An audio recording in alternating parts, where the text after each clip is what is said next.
Let's begin. The story of these two men goes like this. One of the men made the earth his home. He had no want for anything of the things of this life. The other man was a beggar who was taken and laid at the gate of the rich man's home. While he laid outside the gate during the heat of the day, desiring the crumbs that fell from the rich man's table, the dogs came and licked the poor man's sores. In time it came to pass the poor man died and was carried to Abraham's bosom. The rich man died also. Now the story goes on like this. While in hell, the rich man begged for mercy from Abraham, calling him Father Abraham. As the rich man continued to beg for mercy, he was denied. Having realized this, the man made a second request. Here it is. Then send Lazarus to my house to testify and to warn my brothers that they should not come to this place. That request was denied also. Now here is the answer that was given to the man that was in hell. Here it is. If they do not hear Moses and the prophets, neither will they be persuaded by the testimony of one who rises from the dead. So the primary litmus test given to the man in hell was the testimony of Moses and the prophets. What is the testimony of Moses? Let's take a look at that. One of the first things God did through Moses after the children of Israel were removed from Egypt was to speak to them. They were all prepared by Moses to stand before the mountain of God, and there God would speak to them. But the people said this. They said, "You speak to us, but let not God speak to us." That's when all the people ran and hid. They said to Moses, "You speak to us and tell us what God says. For if he speaks to us, we will die." So God speaks first to Moses. Moses, in turn, speaks to the people. And that's exactly what the scriptures depict. God speaking to Moses, Moses, in turn, speaks to the people. That's the definition of prophet, prophete, a compound word, pro meaning before and themoi, to speak. To speak before the people. That's the definition of prophet. One who speaks before the people. Let's continue. Moses is up there on the top of the mountain discussing with God. Moses is handed a tablet of stones that have the words from God on them. He's supposed to take those words and speak them before the people. You know the rest of the story, so I'm going to pick it up in Leviticus chapter 26. Leviticus 26 opens up with only 2 commandments. Out of the 10 commandments, 2 are singled out by Moses for special mention. They are connected directly with the judgment of God. Listen closely. Here they are. You shall make no idols, neither shall you rear up any graven image or pillar, neither shall ye place any figure of stone in your land, to bow down to it, for I am the Lord your God. Ye shall keep my Sabbaths and reverence my sanctuary. I am the Lord. Now, when we go to the New Testament, we find the very same thing regarding commandments.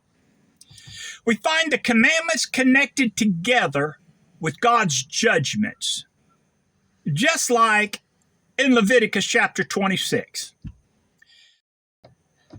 And then a third angel followed, saying with a loud voice, "If anyone worships the beast and his image, and receives his mark on their forehead or in his right hand, he himself shall also drink of the wine of the wrath of God." Here is the patience of the saints, those who keep the commandments of God and the faith of Jesus. The commandments of God, the commandments are God's seal to those who obey them.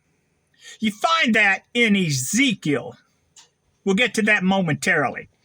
In Leviticus 26, Moses is letting the reader know there's going to be an issue with the commandments. That's exactly the prophecy we find in Daniel. Here it is. He shall speak pompous words against the Most High, shall persecute the saints of the Most High. Now here it is. Shall intend to change the times and the law. Indeed, that prophecy has been fulfilled. By my divine power, I abolish the Sabbath day and command you to keep holy the first day of the week. The prophet Ezekiel has the same pattern of the faithful being sealed and God's judgments being poured out in the same passage. Here it is. "Go through the midst of the city and put a mark on the foreheads of the men who cry over the abominations done within it. These receive my grace. To the others, go after them through the city and kill, and do not let your eyes spare or pity, says the Lord." The Sabbath of the Lord is a sign of the true God. Sunday is the sign of the false God, the man of sin, who opposes and exalts himself above all that is called God or that is worshipped, so that he, as God, sitteth in the temple of God, showing himself that he is God. And the only image and superinscription that the Sunday institution bears is the superinscription of Rome. And lo, the entire civilized world bows down in reverent obedience to the command of the Holy Catholic Church. The entire civilized world knows that the Antichrist of the papacy of Rome has changed the two commandments singled out by Moses in Leviticus chapter 26. That's why they appear by themselves connected to God's judgments. The entire religious world bows in obedience to the papacy of Rome, paying homage to the Antichrist of Rome. That's an undisputed fact. The Christian religious world professes to have some respect for the Ten Commandments. Yet as soon as the duty to keep them is presented, then all manner of opposition arises. The very ones who profess the greatest respect for the commandments of God employ any scheme available to blind the minds and dull the conscience of men of obeying the fourth commandment and honoring God in keeping the Sabbath holy. This has the effect to loosen the restraint of the law upon the conscience of man.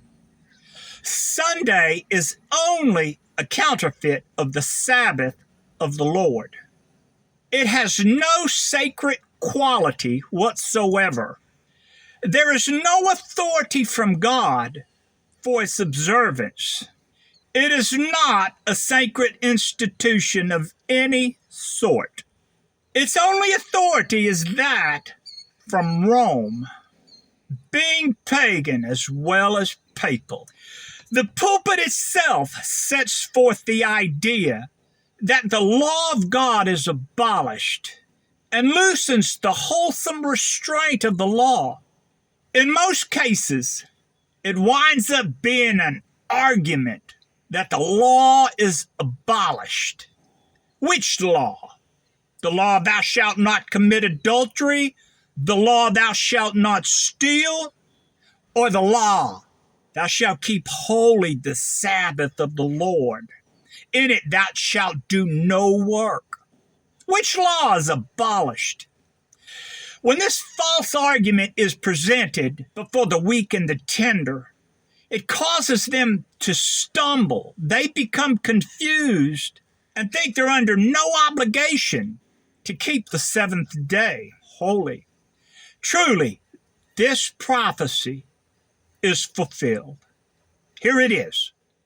They forsake the law and praise the wicked, and the smoke of their torment ascends forever and ever, and they have no rest day or night, those who worship the beast and his image, and whoever receives the mark of his name.